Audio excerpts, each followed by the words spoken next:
In the year 1212, a wave of innocence swept across Europe as tens of thousands of children left their homes, believing they were chosen by God to reclaim the Holy Land. Unarmed and unprepared, they set forth with nothing but hope, their hearts filled with visions of glory and divine purpose. Yet, lurking in the shadows of this fervent belief was a grim reality that would soon unfold. These young crusaders, many barely into their teens, were driven by a fervent faith that promised salvation. They were inspired by tales of past crusades, where knights had failed, and they believed that only the pure-hearted could succeed. Their journey was not just a march. It was a pilgrimage fueled by a desperate yearning for redemption and a longing to please the divine. As they departed, parents watched with a mixture of pride and dread. Some cheered their children on, believing in the righteousness of their cause, while others feared the dangers that lay ahead. The air was thick with uncertainty, yet the children's resolve remained unshaken, bolstered by the belief that they were part of a grand divine mission. The march quickly gained momentum, drawing in children from villages across Europe. They came from all walks of life, peasant boys and girls, orphans, and even those with disabilities. Each child carried a unique story, yet they were united by a singular purpose: to reclaim Jerusalem, a city they believed was their birthright, promised to them by God. The fervor of the movement was infectious, spreading like wildfire across the countryside.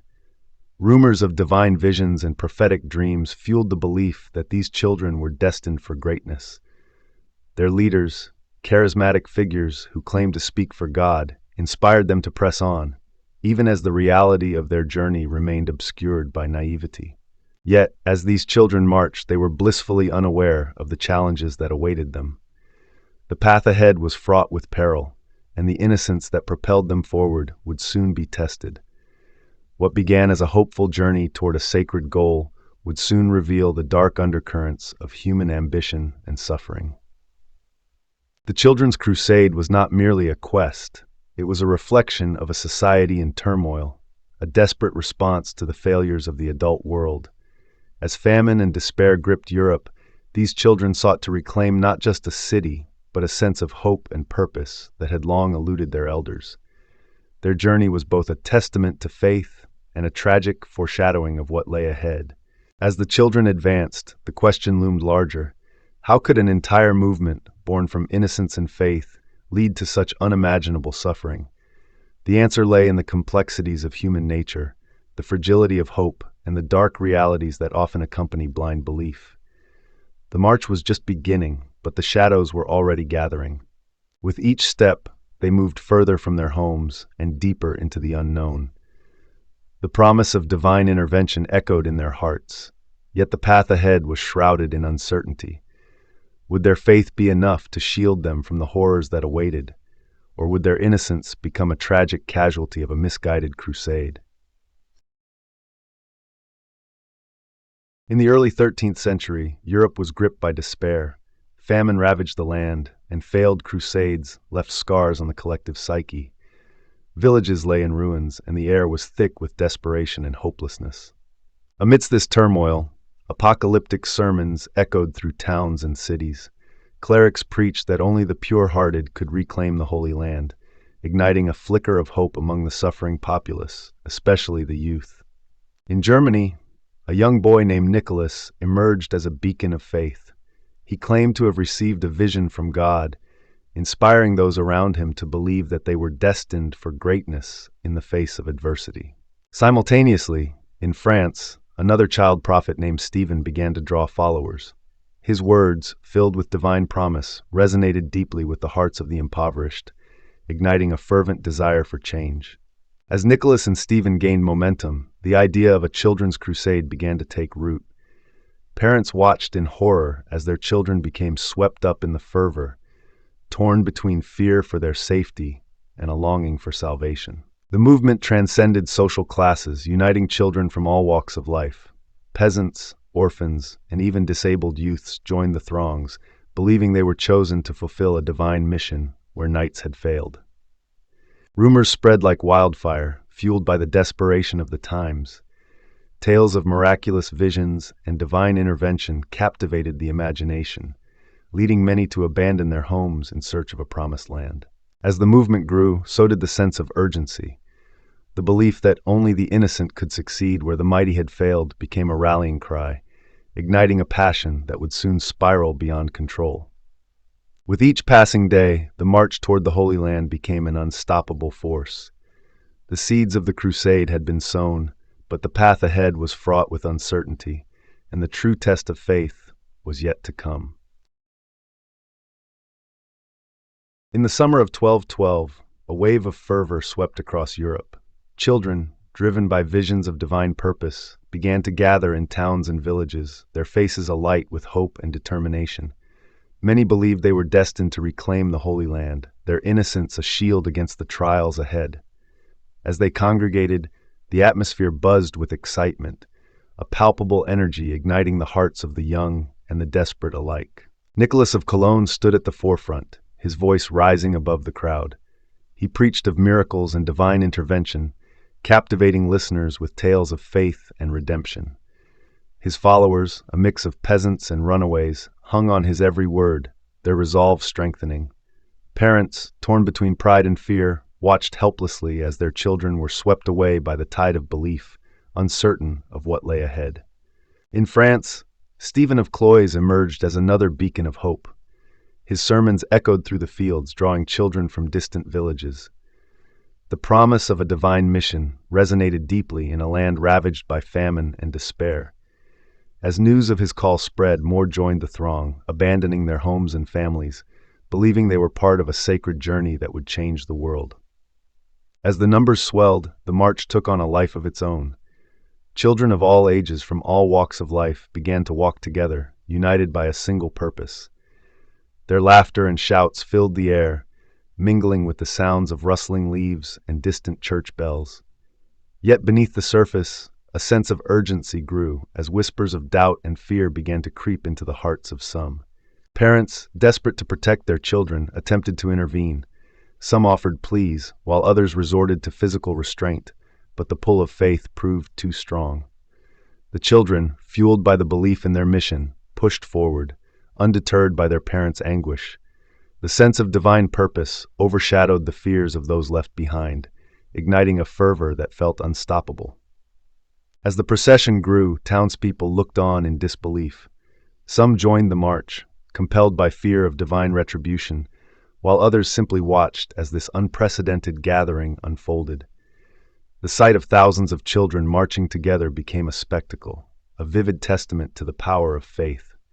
Yet, the reality of their journey remained unacknowledged, hidden beneath the surface of their shared belief. The march began to take shape as a pilgrimage, with children singing hymns and chanting prayers. Their voices rose in unison, creating a haunting melody that echoed through the valleys.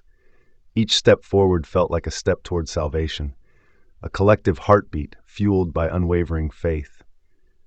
Yet as the days passed, the reality of their undertaking began to weigh heavily on the young crusaders. Amidst the fervor, the leaders struggled to maintain control. As the throng grew, so did the challenges of guiding such a vast assembly. Questions began to surface. What would happen when they reached the sea? Would their faith truly part the waters?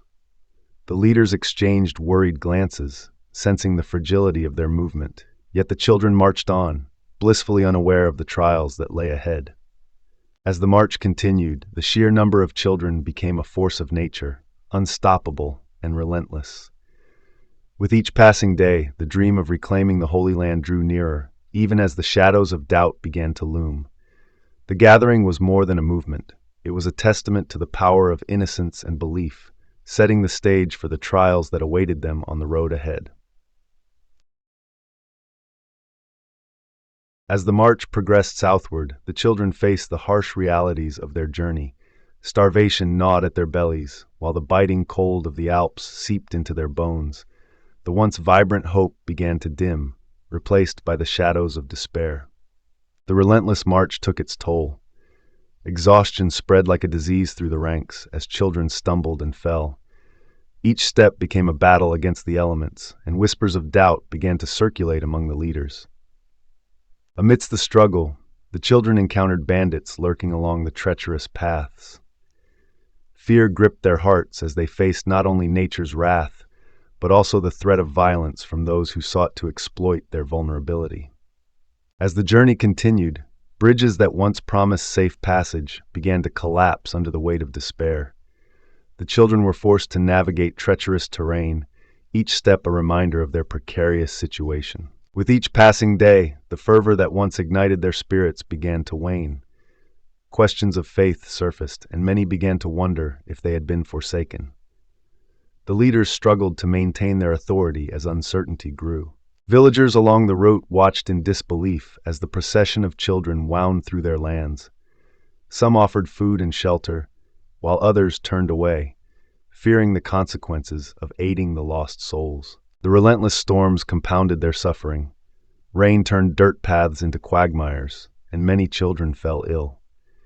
The once unified group began to fracture as illness and despair sowed discord among them. As the journey dragged on, the children faced the grim reality that their divine mission was faltering. The vision that had once driven them forward now felt like a cruel illusion, leaving them to grapple with their fading hope. In the heart of the Alps, as the snow continued to fall, the children stood at a crossroads.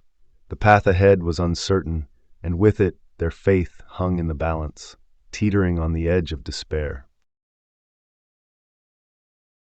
As the children arrive at the bustling Italian ports, their faces reflect a mix of hope and trepidation. They stand on the docks, gazing at the vast, unyielding sea, which offers no sign of the promised miracles. The merchants, clad in rich fabrics, beckon them with false assurances, claiming that ships are ready to carry them to the Holy Land. Yet the children remain unaware of the darker motives lurking beneath these enticing offers. The merchants, sensing the desperation of the young crusaders, begin to exploit their innocence. They promise safe passage in exchange for gold, yet many ships are ill-equipped for the journey. The children, eager to fulfill their divine mission, hand over their meager possessions, unaware that they are trading their futures for empty promises. The atmosphere thickens with uncertainty as the sea looms ominously, indifferent to the dreams of the hopeful. As the first groups board the ships, a sense of foreboding hangs in the air. The vessels, creaking under the weight of the children, set sail into the unknown. Some children cling to each other, whispering prayers, while others stare blankly at the horizon. The merchants, standing on the docks, watch with calculating eyes, their smiles masking the grim reality of what lies ahead for these unaccompanied youths as they drift away from the shore. The journey across the Mediterranean quickly turns perilous. Storms rage, tossing the ships like toys on the waves. Children, frightened and seasick, huddle together for warmth, their faith in divine protection waning with each crashing wave. The merchants, now distant figures, remain indifferent to the chaos unfolding aboard, focused solely on their profits. The sea, once a symbol of hope, transforms into a relentless adversary, claiming the dreams of the innocent. As the storm subsides, the reality of their situation becomes starkly clear. Some children have vanished overboard, swallowed by the depths, while others are too weak to continue. The merchants, now revealing their true nature, begin to separate the children, offering them to the highest bidders in foreign ports. The promise of salvation is replaced by the grim reality of exploitation, as innocence becomes a commodity in a world driven by greed. In the chaos of the ports, whispers of despair echo among the children. Some are taken away, their fates sealed in the shadows of the bustling markets. Others are left behind, alone and abandoned, their hopes shattered. The vibrant colors of the marketplace contrast sharply with the pallor of fear on the children's faces, as they realize that the promise of a holy mission has led them into a nightmare from which there is no escape. As days turn into weeks, the cries of the children fade into the background noise of the ports. Some are sold into servitude, while others are forced into labor, their identities stripped away. The once hopeful crusade morphs into a haunting silence, as the children who ventured forth with dreams of glory become mere shadows in a world that has forgotten them. The merchants, now wealthy from their transactions, remain indifferent to the lives they have shattered. The sea, once a symbol of hope, now serves as a grave for many. Bodies wash ashore, lost souls who sought redemption but found only despair. The ports, teeming with life, stand as silent witnesses to the tragedy that unfolded. The children's dreams dissolve into the salt water, leaving behind only echoes of their laughter and cries. Each wave that crashes against the shore carries with it a reminder of innocence exploited. As the last ships depart, the ports remain haunted by the stories of those who never returned. The merchants, having profited from the innocence of children, turn their attention to new ventures, leaving behind a legacy of sorrow. The winds of the Mediterranean carry whispers of lost dreams as the world moves on, oblivious to the tragedy that unfolded in its midst. Yet the children's journey is far from over, as their fate lingers in the shadows of history. As the children crossed the Mediterranean, many found themselves trapped in a web of exploitation. In North Africa, slave markets thrived, fueled by the desperation of adults seeking profit from the innocent. The cries of the lost echoed through the dusty streets, unheard and unheeded. The journey across the sea was fraught with peril. Overcrowded ships filled with young souls rocked violently in turbulent waters. Disease spread like wildfire, taking hold of those already weakened by hunger and fear, leaving countless bodies adrift in the waves. On distant shores, many children vanished without a trace. Some were taken to remote estates, where their fates became intertwined with the whims of their captors. They were lost to history, their names forgotten, their stories untold. Rumors of their fate spread like wildfire, yet the truth remained elusive. Some whispered of children forced into servitude, while others spoke of those who succumbed to illness, their lives extinguished far from home. Each tale added to the growing silence. In the years that followed, the absence of these children weighed heavily on their communities.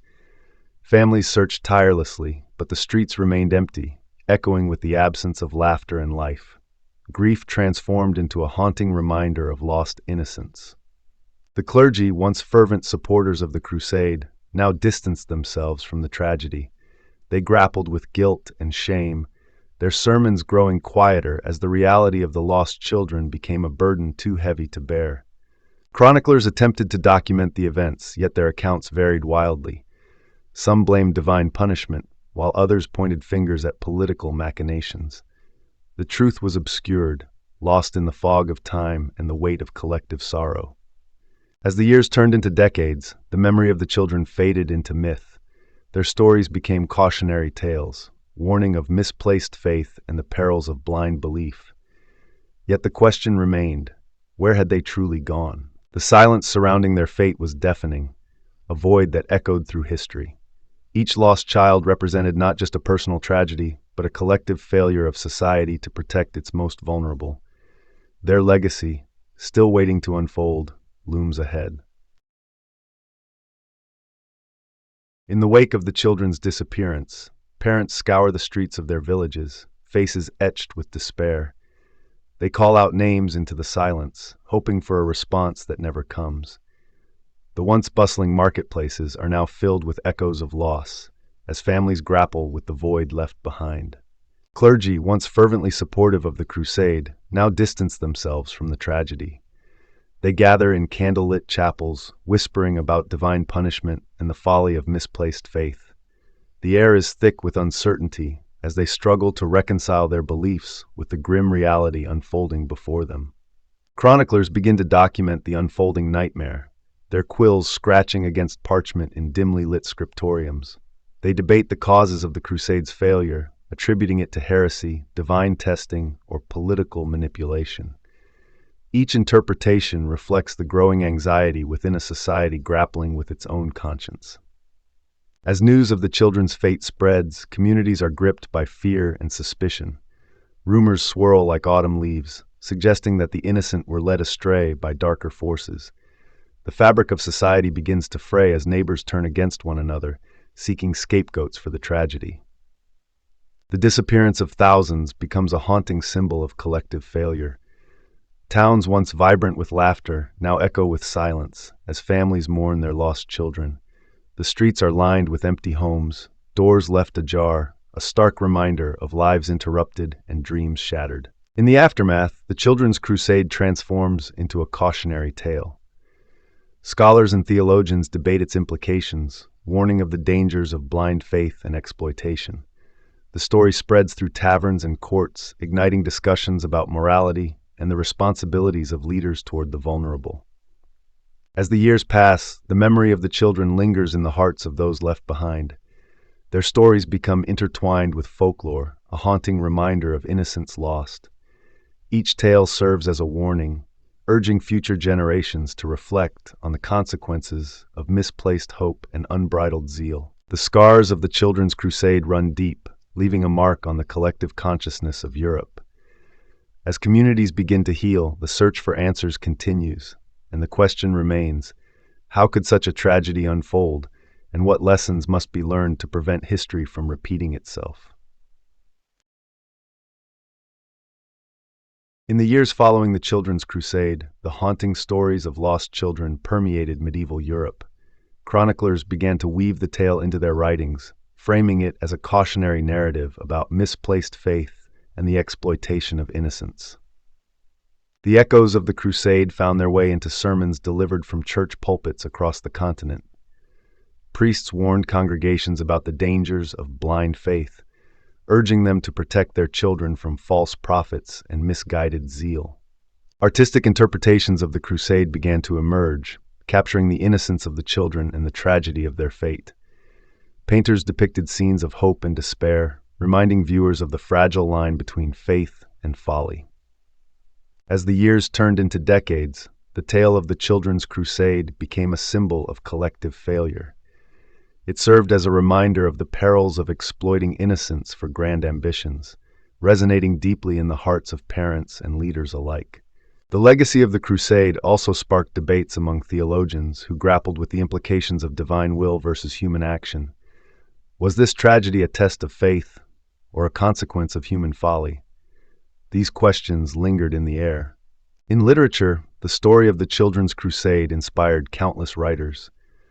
Poets and playwrights drew upon its themes of innocence and betrayal, embedding the narrative into the cultural consciousness of Europe for generations to come.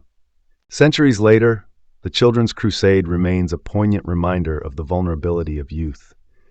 It serves as a warning against the dangers of manipulation and the exploitation of hope, a lesson etched into the annals of history. Today, the legacy of the Children's Crusade resonates in discussions about faith, innocence, and the responsibilities of those in power. It stands as a testament to the enduring impact of history on our understanding of humanity.